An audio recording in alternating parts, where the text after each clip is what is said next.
Sherlock Bond? James Holmes? James Bond is the spies, but Sherlock Holmes is the detectives. Let's journey into this dark London world together and see what clues we can find.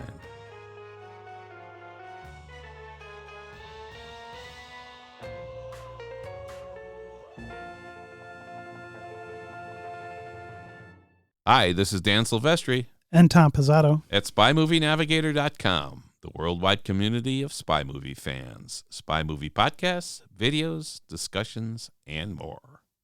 So, Dan, Sherlock Bond, James Holmes, Yeah. What are you talking about? What are we talking about today? Hey, today we're going to do some sleuthing around London, metaphorically, of course, that is, because we're here in Chicago. But Sir Arthur Conan Doyle, who obviously wrote all the Sherlock Holmes stories, and Ian Fleming, they created, of course, some of the best-known literary characters the world has ever known. I mean, these guys are huge, right? James Bond and Sherlock Holmes. So Sherlock Holmes and Bond both made the leap from these great literary novels and short stories onto the big screens, and the world has never been the same since. So today we're going to take a look at how they are similar and some things where they're not so similar. I've always been a big Sherlock Holmes fan. I've read the 4 novels and 56 short stories that Sir Arthur Conan Doyle wrote. And when Bond came to the big screen in 1962 with Dr. No, shortly thereafter From Russia with Love came out, and then Goldfinger, 3 years in a row like that, I was hooked on Bond as well. And, you know, I like to collect a lot of stuff, Tom. So I actually have Sir Arthur Conan Doyle's autograph as well. Yeah. I've seen that. Isn't that cool? That is It's really on a cool. little piece of paper from a London hotel where he's writing a note to someone that's going to be delivered at another hotel. It's pretty cool. Now, do you have Ian Fleming's? No, I don't have Ian Fleming's. I got to get Ian Fleming's. I actually asked the Ian Fleming Foundation people about that, and they said they didn't have any for sale. They said, you got to look around. It's like, oh, okay. But I want one. So if anybody out there has one, authentic, of course, let me know. Sherlock Holmes has been in print since A Study in Scarlet was published in 1887. Yeah, 1887. I almost said 19 there. I know. So he's been sleuthing around for 130 years, which is unreal. Yeah, and Bond's been spying now for, 65 years, Yeah. and is as popular today as ever. Yeah, so these two guys have made it. I mean, I don't think the Arthur Conan Doyle stuff has been out of print since 1887, which is amazing. That is amazing. 130 years, this stuff is still being printed and bought and purchased through ebooks, regular print books, and everything else. And then of course, Bond. And then it gets to the TV and the movies. Yes. Bond comes in. They did the one TV show, and then the rest of them have been movies. Yeah. But yeah, we'll talk about that with Holmes later too, that it's radio, television, plays, everything with Sherlock Holmes. Unbelievable. 130 years of popularity. Still going. Sir Arthur Conan Doyle was a medical doctor. And so what's he doing writing about Holmes here? Where did he get this concept from? Well, he had this professor, Joseph Bell, who was amazing at treating patients. And he would use his deductive powers and analytical skills to analyze what was wrong with a patient and come up with a plan. And to Arthur Conan Doyle's surprise and everyone else's, this guy was usually right. He would do this stuff without examining patients. He would look at the different details, the symptoms and everything else, saying, oh, this is what's wrong with. And he was right most of the time. And so Arthur Conan Doyle was like, wow, if that approach was applied to detective work, it would be amazing. And so that's how he got the concept that whole idea should be applied to the detective world. And in the non-detective world, in the medical world, it sounds to me a lot like the plot of House, the TV show that was here in the U.S., where the doctor would come up with these crazy scenarios and using his deduction figure out what was wrong with a patient when nobody else could figure out what was going on. Yeah, so this Joseph Bell did what Sherlock Holmes was going to do later on as Sir Arthur Conan Doyle developed the concept of Holmes. So this real-life experience was huge. And the same thing with Fleming. Fleming learned a lot from his whole naval intelligence operations that he was in and his experience, and his boss, this guy, Rear Admiral John Godfrey. So Fleming's real-life experience contributed immensely to what he developed in terms of James Bond's character, personality, and way of doing things, his methodologies, and all the detailed stories that surround Bond as we know Bond today. In real life, again, Fleming would create, as the naval intelligence person, espionage plans, and he created a 30 assault unit of commandos. That's what it was called, 30 assault unit, and they were made up of specialized intelligence troops. So this was happening in his real life. So both Fleming and Sir Arthur Conan Doyle drew heavily from their real-world experience and real-world mentors. And the experiences were different, right? Because Conan Doyle was looking at it from the deductive reasoning side of things that Joseph Bell was helping him with, where Fleming was writing Bond. There was a lot less deductive reasoning and more just sleuthing. Yeah, but again, though, the same concept is there. Is they're both trying to solve problems. Yeah, right? That's true. And so Bond's got his problems he's got to solve, whether he's got to go kill this guy in Jamaica or whatever he's got to do, and how to do that. And then Holmes is more cerebral than Bond, but still solving problems. So they're both solving problems, and so that's why they're kind of very similar. No, I agree with you there. So everyone says that Sherlock Holmes would not have been successful without his main sidekick, Dr. Watson, who theoretically wrote all of the stories about what Sherlock Holmes did to solve cases and so on. Yeah, he was the scribe to what was going on. Yeah, and he plays important roles in the stories too, because he, as a medical doctor, he helps Holmes sometimes with what when this guy died. Oh yeah, this guy died 3 hours ago, whatever. So Holmes can figure out other stuff. But Sir Arthur Conan Doyle in real life is a medical doctor, so he knows what he's writing about when he's writing for Watson as the guy who's telling all the stories about Holmes. So he has the experience in real life. So again, this medical knowledge was a natural for Doyle to write about. So Holmes was really like Professor Joseph Bell, and Watson was like Sir Arthur Conan Doyle. James Bond, though, he doesn't get that close sidekick, at least on an ongoing basis. You might say CIA's, maybe Felix Leiter. Felix Leiter. Yeah. Might come close. Yeah. But the character of Bond was, for the most part, a compilation of real-world espionage personnel Fleming grew to know in his time in the naval intelligence, including the Serbian double agent Dusko Popov, who was codenamed Tricycle to the British and Scoot to the Germans. I love those code names. Yeah. And he was a double agent, and Fleming used to meet with him in Portugal, actually, during World War II. So, I mean, this is real stuff, and it was really happening. And actually, Tom and I, we were at the Palacio Hotel in Estoril, Portugal, and we're sitting in the very bar where Fleming sat with Popov at one point. And right next door is the casino. Yes. And Popov was supposedly a really skilled Baccarat player. Yes, and that's where Fleming saw him win a lot of money, and one of the reasons that in Casino Royale, Bond is in a casino. Yeah, exactly. Gambling. And in the books, it's Baccarat, chemin de fer, however you want to say that. Yeah. Right. In the Fleming books, when we did Casino Royale, or when they did Casino Royale as a movie most recently by Ian Productions, they changed it from Baccarat to Texas Hold'em, just because that was what was more popular at the time. Yeah. And at that little bar at the at Palacio Hotel in Estoril, Portugal, where Fleming and Popov used to meet, we did a little research, of course, and they used to sit at a table near a door so that if they had to get out real quickly, they can get out real quickly.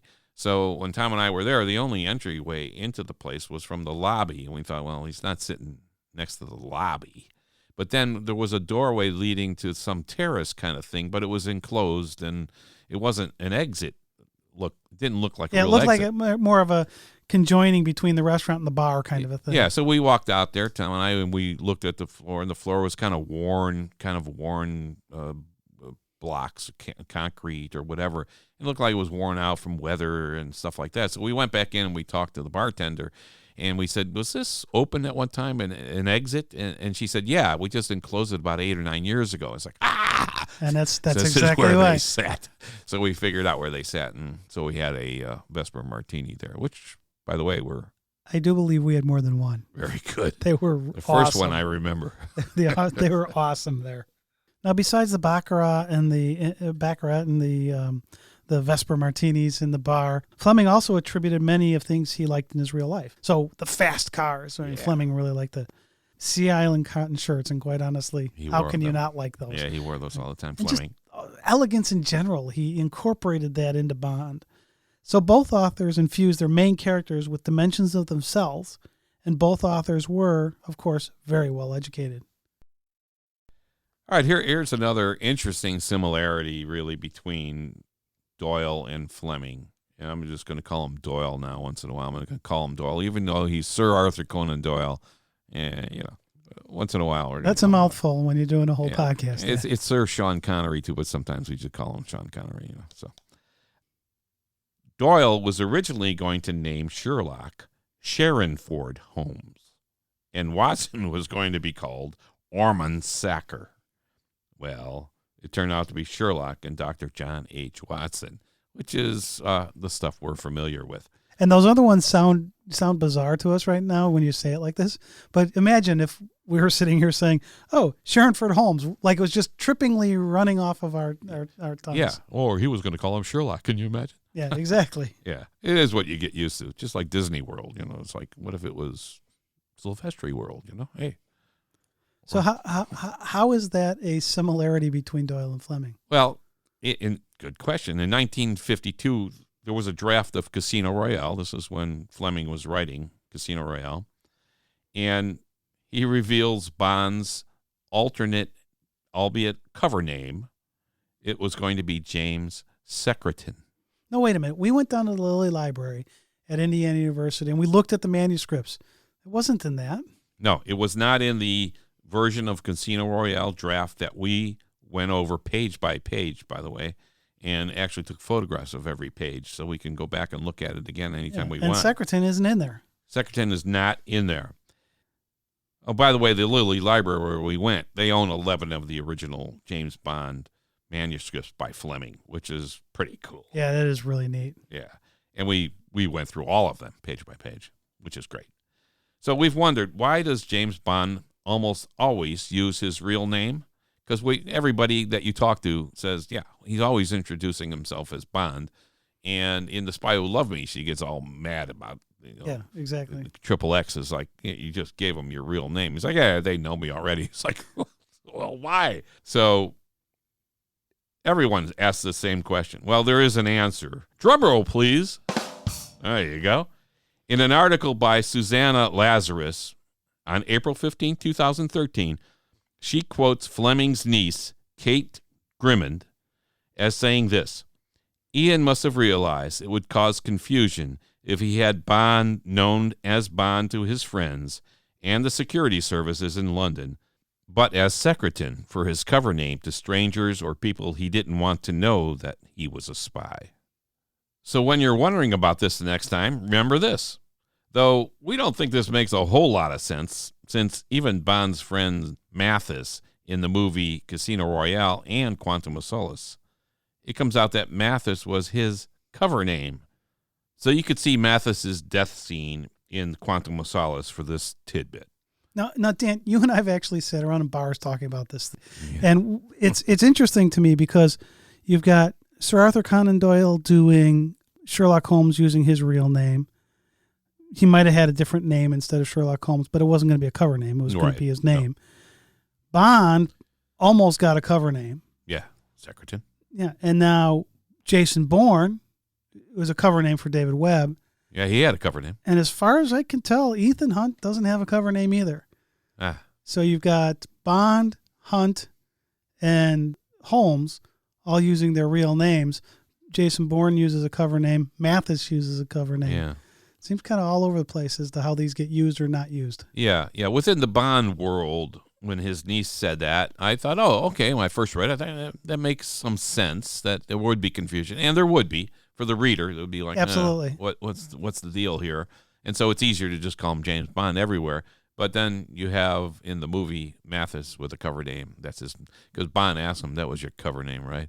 He said, "Yeah." Yeah, and Jason Bourne, it's obvious in the first film that Yes. that may not be his name because he's got these passports with all these different names. Right. And so he doesn't really remember his name, but it works out okay. It's not really the focus of his name, and it's not like he says to one person, "Oh, I'm Jason Bourne," and then when he talks to another group of people, he's David Webb. He's not using it as a cover name. Right. Yeah, and then eventually he comes out, of course, his real name is David Webb. Yep. So. Use of the name's kind of interesting. Yeah. So in total, Sir Arthur Conan Doyle wrote 4 novels and 56 short stories over 40 years, while Ian Fleming wrote 14 works, 2 of which were collections of short stories, in about 14 years.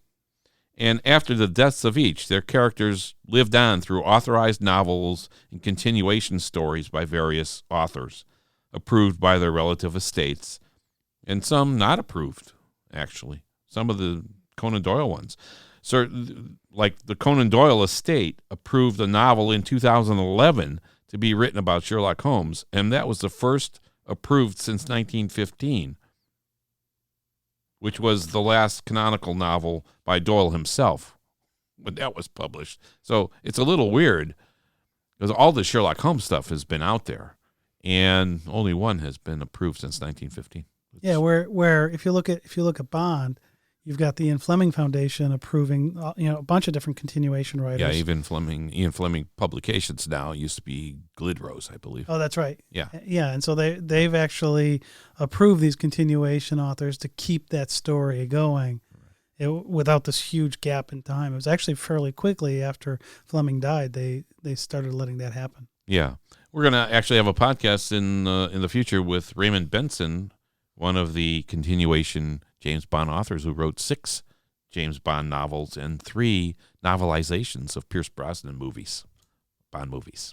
Continuing in this vein, in January 2014, a Chicago judge ruled that Holmes was out of copyright protection, meaning that anyone can write stories about Sherlock Holmes now.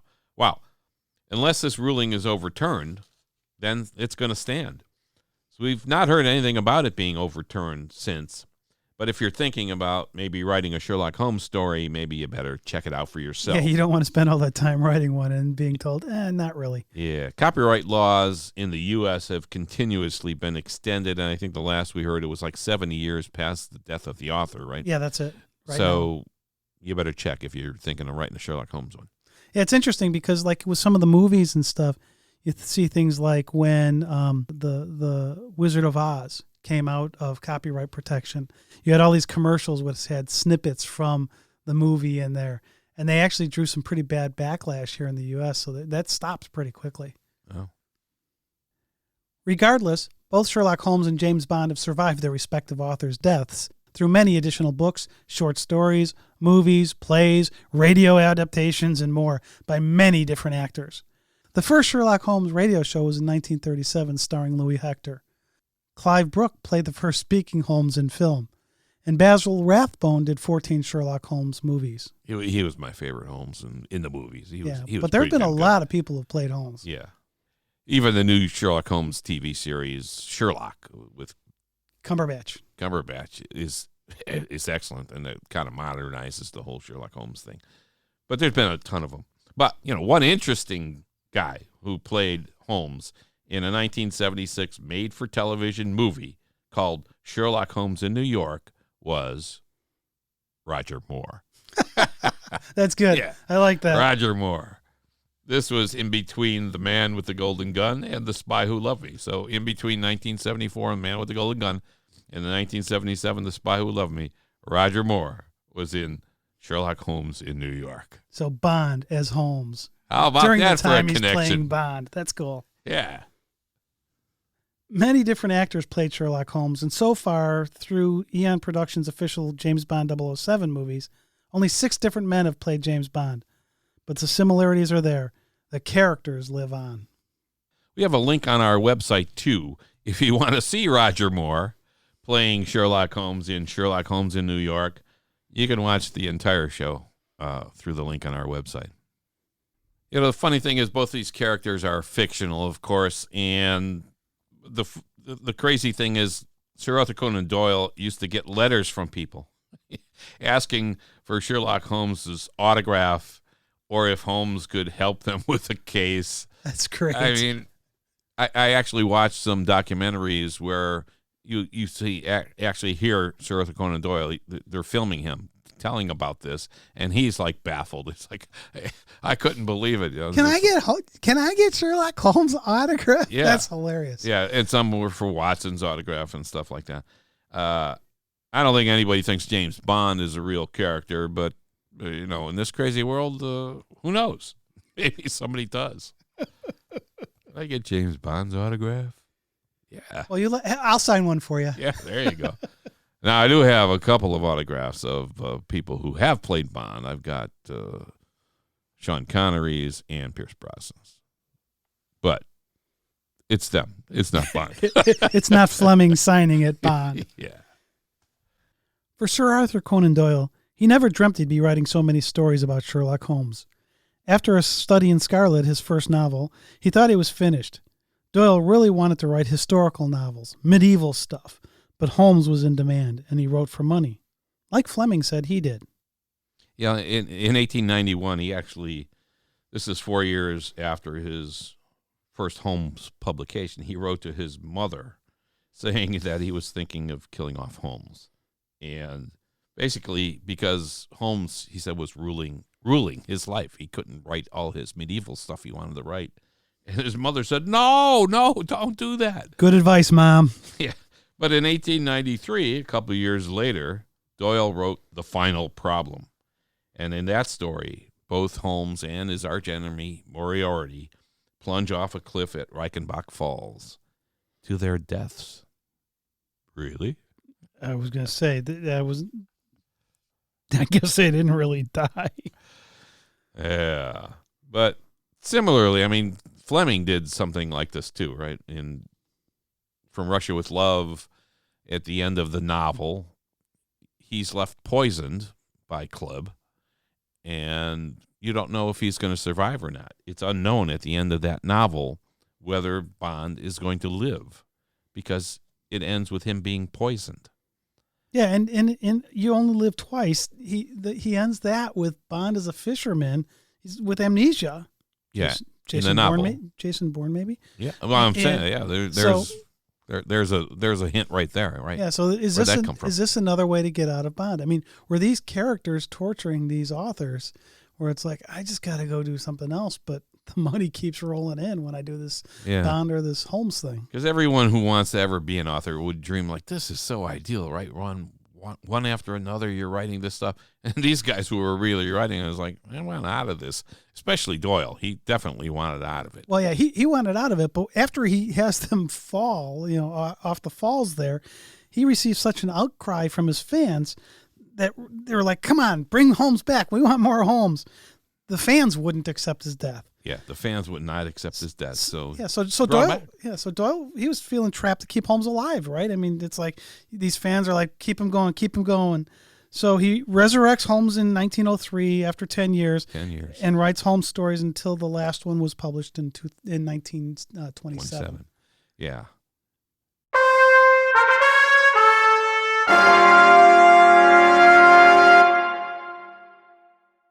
All right, in the next part of the podcast, we're going to take a look at how Holmes and Bond relate one to the other, how they're similar, how they may be dissimilar. So the first point really we want to say is that all modern detective stories, it's been written, and this is pretty much fact, all modern detective stories began with Sherlock Holmes.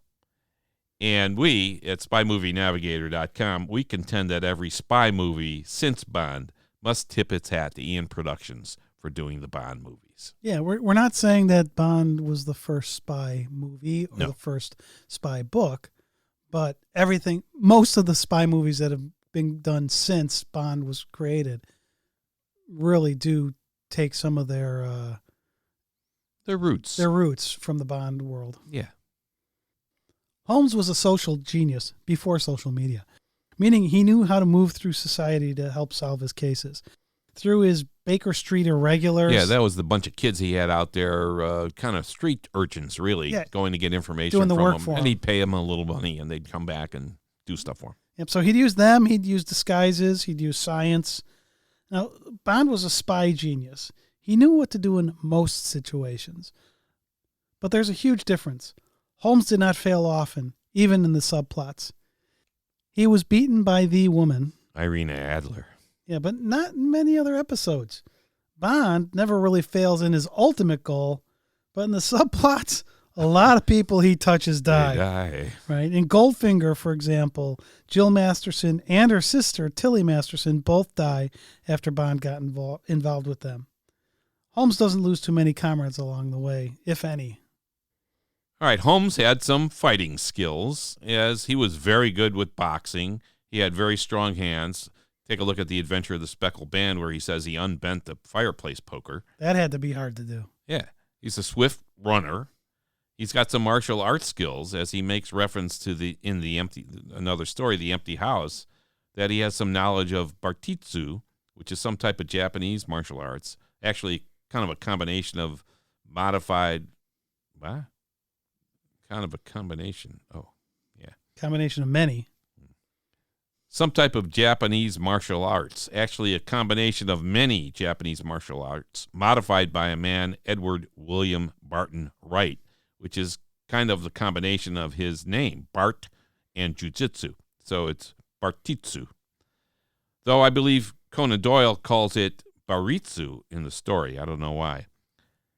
He's also good with a sword and stick fighting. So in short, he can take care of himself if necessary. So you don't really think that way about Holmes a lot because you think he's just a cerebral guy.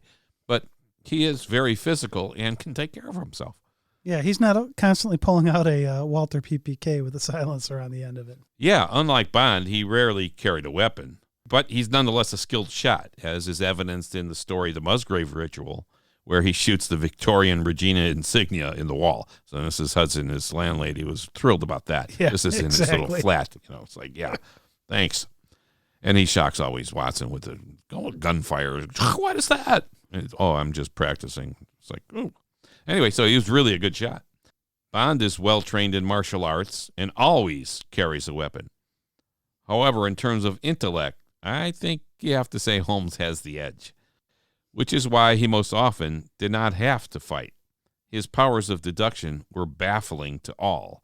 His mind superior to any other literary mind, except maybe for Mycroft, his brothers, who was supposedly even better. Even smarter with this stuff. Smarter than Holmes. Yep. So both are men who could take care of themselves in a fight, whether with guns or hand-to-hand. In a chaotic London in the late 1800s, with Jack the Ripper, Sherlock Holmes was a beacon of sanity and hope. Now, every Bond story paints a chaotic world scene as well, some more chaotic than others, and we develop our opinion of James Bond also as a beacon of hope for our times. And both Bond and Holmes lived in London.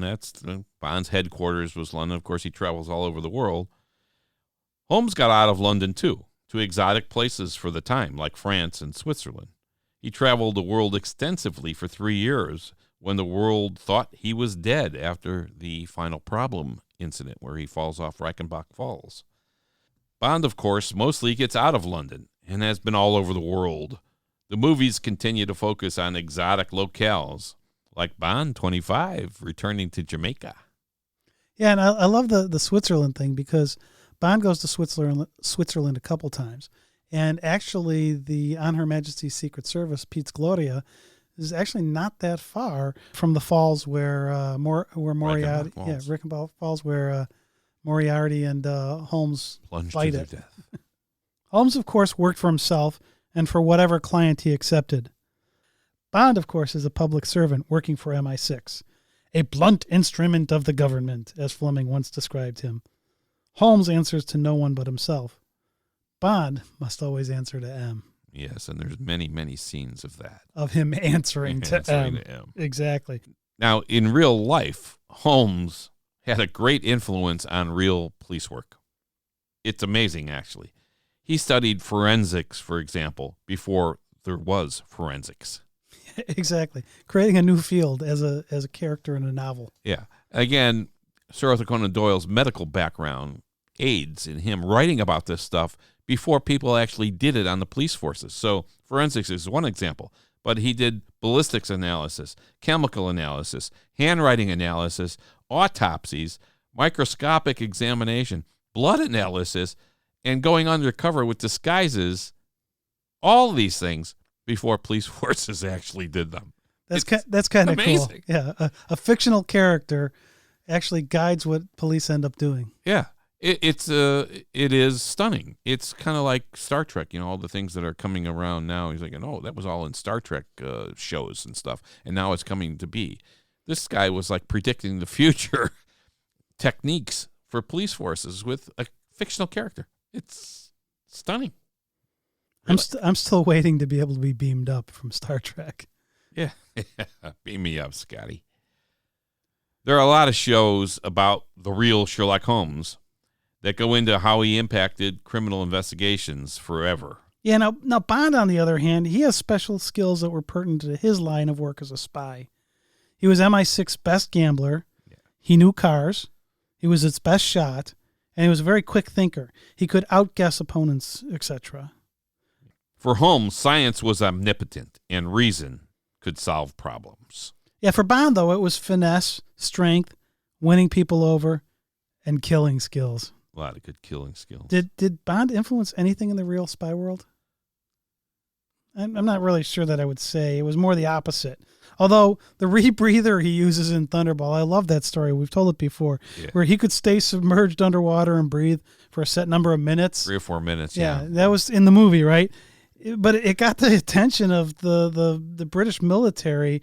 The production crew actually got a call from them asking them about this rebreather thing. Yeah, I think it was Peter Lamont. Yeah, and they asked him, how do you build that thing and how long can you stay submerged with it? The answer through the prop man was, as long as you can hold your breath. Yeah. So they created something for Bond that the real life military wanted that was just a prop, where Conan Doyle was actually creating whole new lines of work that the police forces could use in their investigations. Yeah, many techniques that work their way into police forces that are still being used today. That's amazing. From 1897. Well, not just from 1897, but that it was a novel. It wasn't. Yeah. It wasn't some nonfiction thing that he was writing. Right. Other similarities, really, when you look at Sherlock Holmes, he had very few outside interests and really had no friends other than dear old Watson. He was devoted to his detective work. He had no genuine interest in art, great food, politics, and so on. And he used drugs. He used cocaine. Yeah, he played the violin, and occasionally he and Watson went to the theater or to a concert. But these weren't big passions of his. He spent his time doing his detective work.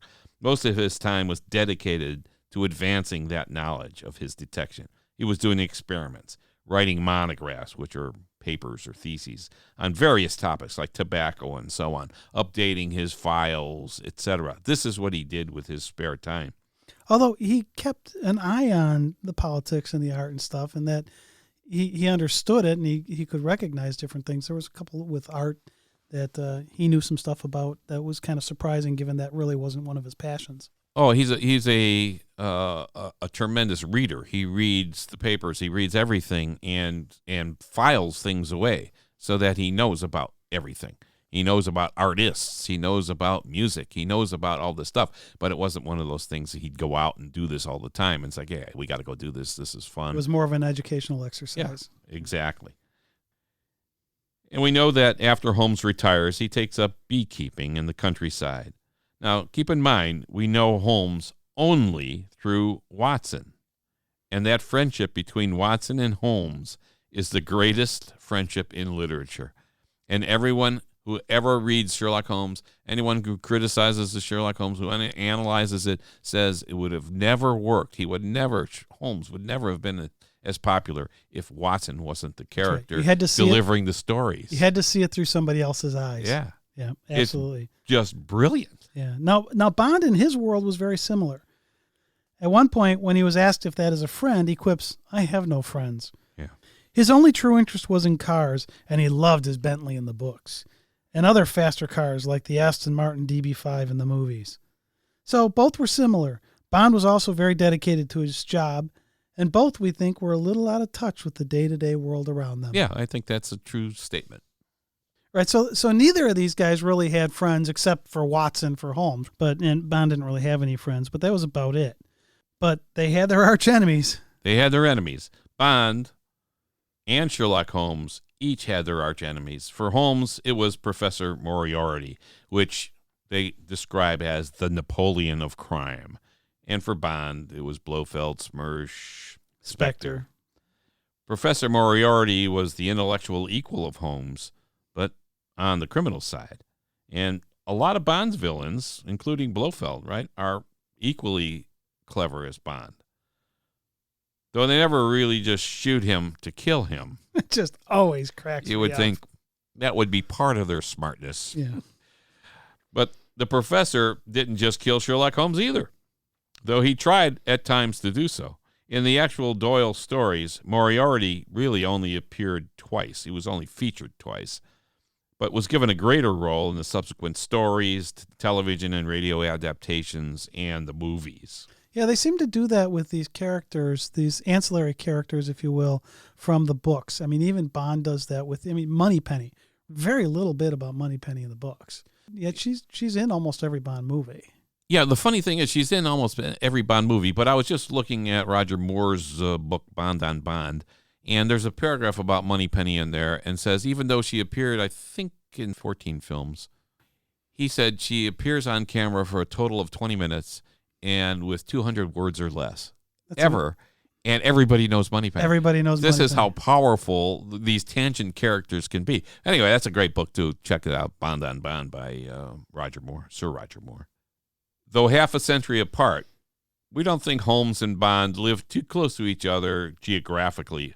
Holmes was on Baker Street, the far end of Baker Street, and Bond somewhere in Chelsea. And we're thinking they're probably like 12 miles apart or that's so. That's just under 20 kilometers. Yeah, under 20 kilometers apart. So, again, we looked at a map and we tried to figure out where Holmes and Bond lived, and just for another similarity there. And then we look at what did Holmes look like. Sidney Paget's illustration in the Strand magazine sent the image for Holmes forever. Tall, thin, pronounced nose, long, lanky fingers. Basil Rathbone was like the perfect fit for Sherlock Holmes' films. Yeah, where Fleming describes Bond as looking like Hoagie Carmichael. Yes. Generally is considered to be about 6 foot tall, a slim build, a scar on his right cheek, which never made it in the movies, blue-gray eyes, a cruel mouth, short black hair, a comma of which rests on his forehead. Some similarities, though. Holmes is much taller. Both have stern looks. Yeah, the scar, they moved the scar to the lower back. Remember in From Russia with Love? Oh, that's right, yeah. Tatiana is looking for it on his lower back when they were in bed there. So the scar's still there, but yeah, it doesn't appear on his face and so on. But again, some similarities and some differences. Holmes always said, once you eliminate the impossible, whatever remains, no matter how improbable, must be the truth. Yet he also says there's nothing more deceptive than an obvious fact. Right. What he meant by that is, of course, you can't jump to conclusions. That's really what he meant by that. Okay. You know, if you study Holmes, this is how he thinks. You see something that's obvious, you can't jump to the conclusion because now your data has to match your theory. That data might be wrong, misleading, and so on. That's good. I'm glad you brought that up, Tom. Now, Bond, you can't say he has the same kind of theory stuff here going on, but he kind of does act on this premise as well, because this is what he does in his job every day. He's collecting data through observation, and he's acting on it. He's following leads. He's doing whatever he has to do to fulfill his mission and be successful in his mission. The premise follows the thread of data to the theory and ultimately the solution for both. All right, here's a little tidbit. We know when we watch movies like Bond, we love a good chase scene. But actually, Holmes in The Sign of Four and James Bond in The World Is Not Enough, they had chase scenes on the Thames in London. Yeah. So we actually have chase scenes by both of these guys at the same place on the Thames in London. All right, Dan. So lastly, Was Holmes a spy? That's a good question. I mean, mostly he's a detective, and he calls himself a consulting detective, the only one in the world. But there's various theories about this, because he did work for his brother Mycroft, who was a very high up person in the British government. They never really said what Mycroft did. Not exactly clear what Mycroft did, but at one point Sherlock Holmes claims that my brother Mycroft remains the most indispensable man in the country. The Adventures of the Bruce Partington Papers story. In that story, plans were stolen for a secret submarine, and so Holmes was brought in to solve this case. Was he doing spy work there? It sounds like he was. Bond is always doing spy work, but Holmes is mostly doing his consulting detective stuff, and generally not involved in international intrigue, but sometimes he is. So is he? I don't know. I don't think so. I wouldn't call him a spy, but at some point and sometimes he does spy work. He does spy work, yeah. Yeah. I'll give you that.